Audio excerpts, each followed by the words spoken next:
육아휴직 후 복직 원했지만 거부당하고 해고됐어요. 정부는 지난해 4월부터 전국 지방고용노동관서에 모성보호 신고센터를 설치하여 근로자들이 육아휴직 등의 현행제도를 실질적으로 사용할 수 있는 여건 조성을 위해 근로감독을 강화하고 있습니다. 6개월 동안 총 220건의 신고가 접수되었다고 하는데요. 그 중에서 육아휴직 사용에 대한 불리한 처우와 관련된 건이 가장 많은 비중을 차지하였다고 합니다.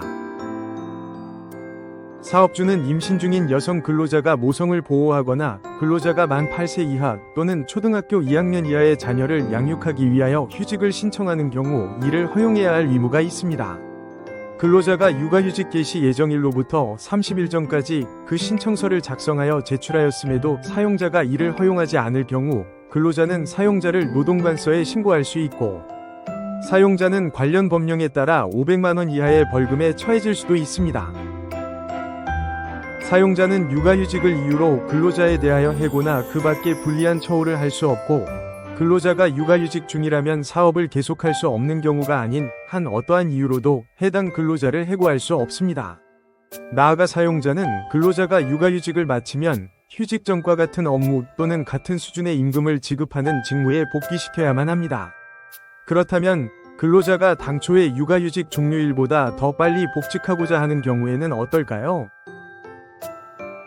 통상 위원휴직 기간 중 근로자는 휴직 사유가 소멸 해소된 경우 즉시 복직을 신청하여야 할 의무가 있습니다.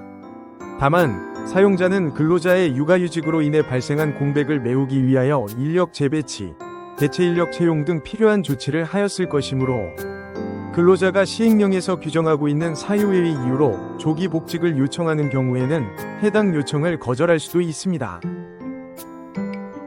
근로자는 육아휴직 기간의 종료를 앞두고 사용자에게 복직 의사를 표시하였음에도 이를 거부당하자 관할 지방노동위원회를 찾아 부당해고 구제 신청을 제기하였습니다. 이에 노동위원회가 육아휴직 종료 후 근로자를 복직시키지 않고 근로관계를 종료한 해당한다고 판정한 사례가 있었습니다. 구체적인 판단 근거는 다음과 같습니다. 제척기간 도과 여부, 해고가 존재하는지에 대한 다툼이 있기는 하나 근로자가 주장하는 해고일로부터 3개월 이내에 구제 신청을 제기하였으므로 제척기간이 도과한 것으로 볼 수 없다. 사용자 적격 여부, 근로자가 사용자와 명시적으로 근로계약 관계를 맺고 사용자로부터 임금을 지급받으며 근로를 제공하였으므로 사용자 적격이 인정된다. 해고의 존재 여부, 남녀고용평등법 제19조 제4항이 육아휴직을 마친 후에는 휴직 전과 같은 업무 또는 같은 수준의 임금을 지급하는 직무에 복귀시켜야 한다라고 규정하고 있고 근로자가 육아휴직 후 복직하고 싶다는 의사를 명확히 표시하였음에도 사용자가 근로자를 복직시키지 않고 근로자와의 근로관계를 종료한 것은 해고에 해당한다. 해고의 정당성 여부, 사용자가 근로자에게 해고 사유와 해고 시기를 명시하여 서면으로 통지한 사실이 없으므로 해고는 중대한 절차적 하자가 있어 부당하다.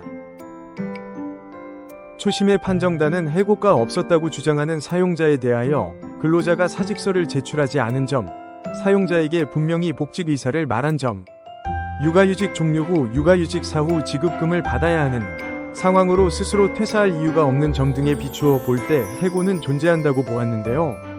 이후 재심의 판정단은 남녀고용평등법상 사용자는 육아휴직을 마친 근로자에 대하여 휴직 전과 같은 업무 또는 같은 수준의 임금을 지급하는 직무에 복귀시켜야 하는 점을 지적하며 근로자가 복직하고 싶다는 의사를 명확히 표시하였음에도 사용자가 근로자를 복직시키지 않고 근로자와의 근로관계를 종료한 것은 해고에 해당하고 사용자가 근로자를 해고하면서 해고 사유와 시기를 서면으로 통지하지 않았으므로 부당하다고 판정하였습니다.